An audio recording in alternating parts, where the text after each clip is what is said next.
Hello class, my name is Viraj, and alongside me is my partner Kajivan. Today we are going to present computer vision and image processing. Today's presentation will cover the following topics: motivation, introduction, categories of image processing, challenges and limitations, trust in image processing applications, conclusion. The advancements in technology have made it easier for individuals to share content with friends, family, and strangers alike, and this has brought along with it enormous amounts of data. Websites and applications like YouTube, Facebook, Instagram, and Snapchat provide users the ability to upload content such as photos, videos, and experiences to their platforms in large quantities. This is not limited to private users, but corporations, professionals, and academic scholars are utilizing these platforms to generate, gather, process, analyze, and categorize large quantities of data to extract information. We also look into the utilization of trust in computer vision and image processing. The adoption of such technology requires trust and creating regulations to protect and build public trust. Computer vision and image processing aim to mimic human intelligence, mainly focused on understanding images and videos as humans. Convolutional neural networks architecture has been key for image processing and computer vision, and has been proven on various datasets such as the MNIST, ImageNet, and many more. The convolutional neural network architecture focuses on extracting features from the input image to differentiate one from another. There are many models and algorithms for computer vision and image processing. However, the majority of them fall under a few categories, which are image classification, object detection, super resolution, image compression, semantic segmentation, and image denoising. Image classification is the process of grouping, categorizing, or labeling images based on similarities. Image classification can be classified under two general methods of classification: supervised and unsupervised. Supervised classification analyzes the attributes, properties, or labels of the data being processed to devise a model or function which classifies class memberships for the data. One popular supervised learning classifier is k-nearest neighbors. The algorithm uses proximity such as maximum likelihood and minimum distance for data classification. On the other hand, we have unsupervised classification, which differs from supervised classification in that the data is not labeled, and that the features and characteristics are discovered during the image processing stage. Unsupervised classification methods include image clustering and pattern recognition. One such algorithm is k-means clustering. K-means clustering attempts to partition the dataset into k-clusters such that the data is minimized by the Euclidean distance. Object detection is currently one of the most researched and critical problems in the field of computer vision. As object detection is vital for models in developing a full understanding of the scene captured by the image or video, object detection aims to answer the question of what objects are where. Recently, object detection has garnered a lot of attention within its utilization in autonomous vehicles and road safety systems, including but not limited to pedestrian detection, traffic signal detection, and lane keep assist. There are two main types of object detection models: a single-stage network and a two-stage network. A single-stage network utilizes convolutional neural networks to produce predictions for regions across the entire image using anchor boxes. Anchor boxes are boxes that have a predefined height and width, and are designed to capture specific objects based on their size. These predictions are then decoded to generate the final bounding boxes, which identify the objects. An example of a single-stage network is You Only Look Once, YOLO, which takes an input image and performs both bounding boxes with confidence scores and a class probability map on the entire image in one evaluation. As such, single-stage networks are usually much faster than two-stage networks. However, in exchange for the speed, they give up on accuracy. The accuracy for small objects is also negatively affected in single-stage networks. On the other hand, A two-stage network utilizes convolutional neural networks as well. However, first, they identify regions or sectors of the image which may contain an object. Then, it classifies the objects within the regions or sectors. In contrast, we can see that in a two-stage network, instead of classifying the entire image, it focuses on classifying on regions or sectors identified in the earlier stage. This two-tier system allows for the network to yield more accurate object detections. However, as it first has to identify regions and sectors, then perform the classification within the regions or sector, it is much slower than a single-stage network. Semantic segmentation is the process of classifying each pixel apart from an image into object classes. Semantic segmentation is usually used when an image contains various entities to identify pixels and their corresponding entities. For example, in an image of a car driving down the highway, we can segment the road, the cars, the barriers, and other entities. The concept of semantic segmentation differs from object detection, as object detection aims to predict bounding boxes for objects, whereas semantic segmentation classifies the objects but does not care if there are different instances. Referring to the previous example of a car driving down the highway, semantic segmentation will label all instances of the car as one, even if there are multiple different cars, whereas object detection will identify and create bounding boxes for each individual car.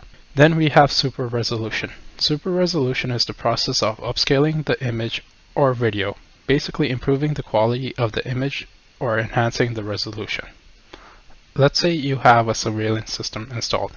It captures continuous video of your front porch, and it happens to capture the moment a thief walks up to your porch and steals a package. Due to several reasons like lack of light, dirty lenses, and other reasons, the video you capture of the suspect appears to be grainy and of low quality. To identify the suspect from the video, super resolution techniques can be utilized to take the low quality image and enhance the image to provide a higher quality, sharper image. The basis of super resolution techniques lies in the idea of using many different images to create one higher quality image. The applications of super resolution are not limited to surveillance systems, and some other examples are medical and media.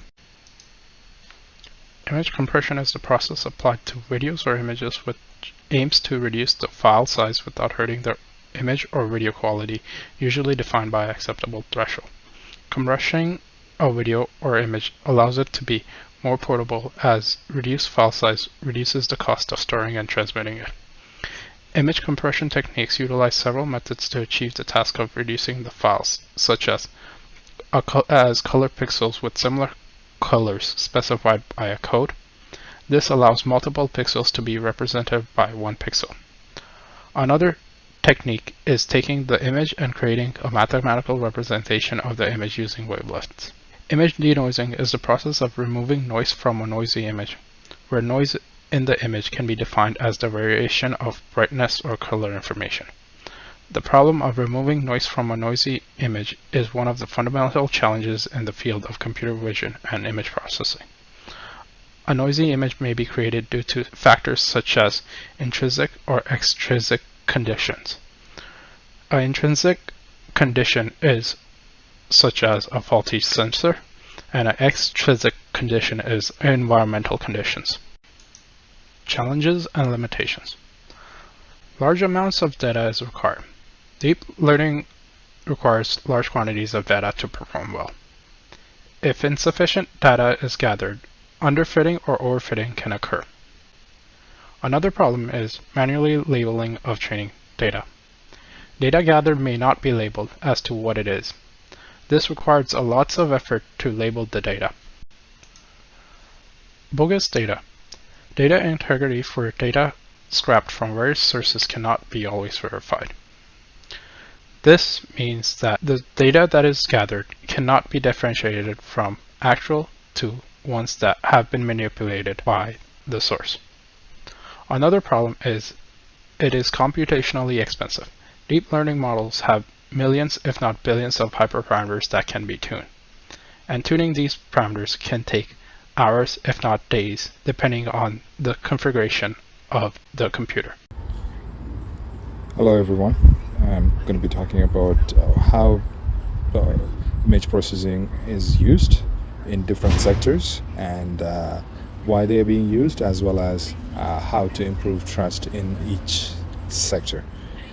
When it comes to image processing in defense, they're used for target detection, target tracking, navigation, self-driving, surveillance, missile guidance, automatic target recognition as well.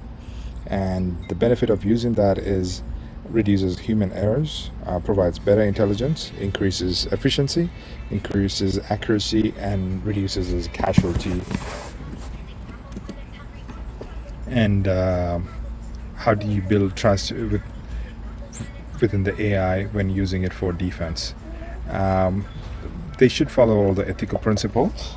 The ethical principles including they are justified and overridable, transparent and the transparent processes and systems, and human moral responsibility, meaningful human controls, reliable AI system, eliminate biases and environmental impact in such as like nuclear disasters or similar to that in nature. And when it comes to building trust, built-in ethical black box, which basically means like every action that was taken, why that was taken, essentially, and how it was taken, what time it was taken, what target was picked up, and almost everything that you can imagine, essentially similar to an airplane black box. All the actions are logged and available for auditing, and legal person in control and responsible. So therefore, at the end of it, the machines are not making the decision or full decision. A human have override control, and that person is responsible for it.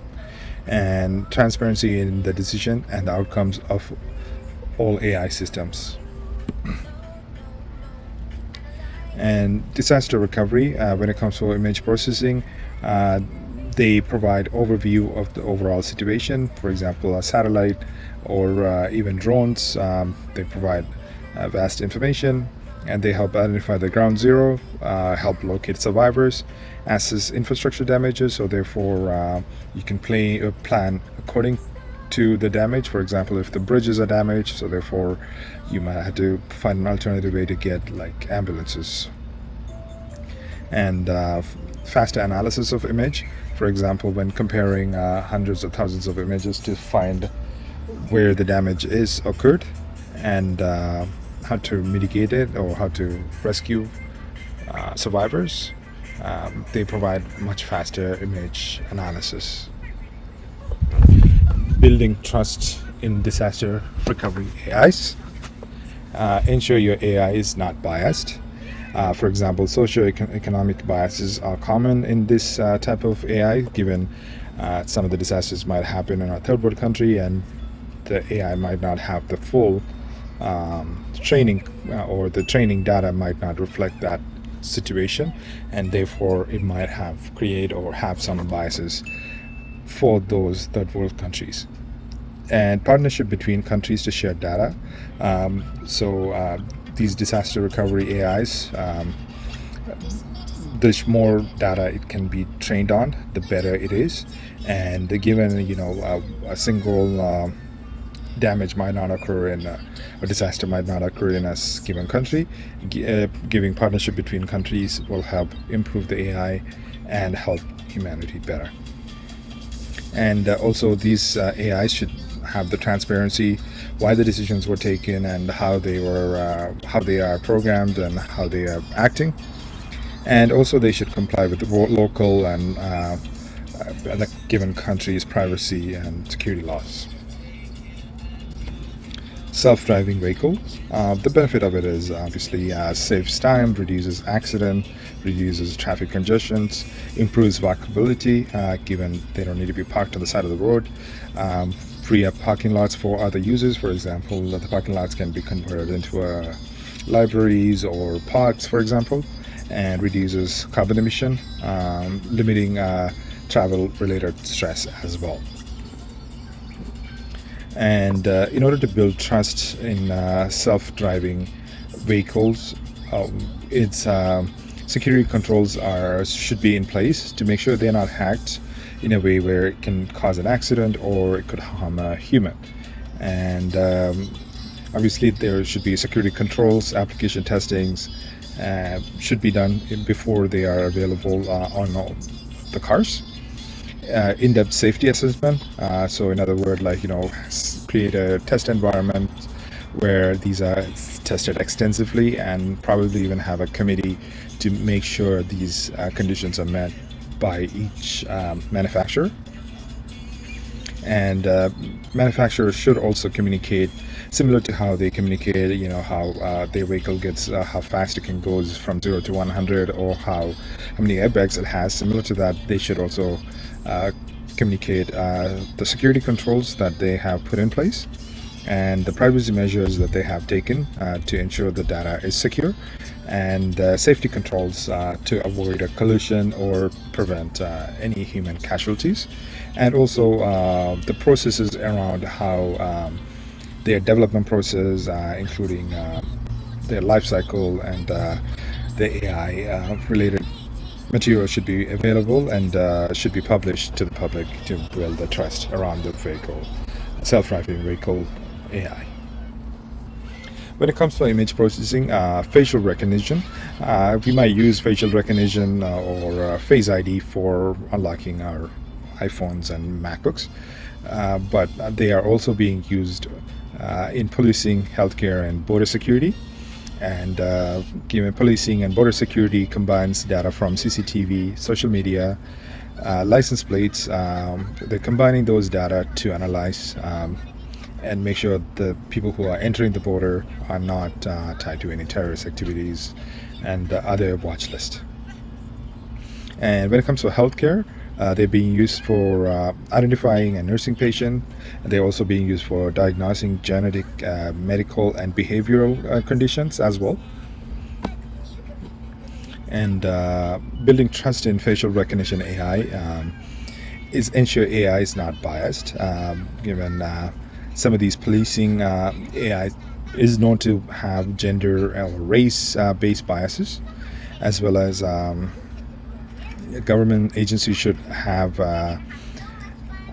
regulations and how and when these can be used, when these type of technologies can be used, and how these data can be stored, used, collect, and share information with other agencies as well. And there should be extensive care should be taken in training and validating the accuracy of the data. Informed consent and reporting any privacy incident to those affected by the privacy breach would improve the trust within that AI systems. In conclusion, to build trust, ensure AI is not biased and use larger data set to train. Some AIs are trained using very limited number of real-world data sets. Therefore, they are in the real-world testing, they perform poorly or they perform with a bias. And careful training and validation for accuracy would improve those biases, and transparency in the decision and outcomes of all systems. And they should also be available for any type of auditing and type of black box experience. And informed consent and reporting any privacy and security incidents. In other words, before use that AI for example, in healthcare, you must obtain consent from the patient that this data will be used for diagnosing or providing healthcare. Security testing and privacy assessment. This is just to make sure, for example, your self-driving cars are not hackable or cannot be turned into a malicious act, and ensure to comply with all laws and regulations. And this would make sure the trust, obviously, and also continuous operation of these AIs. Thank you.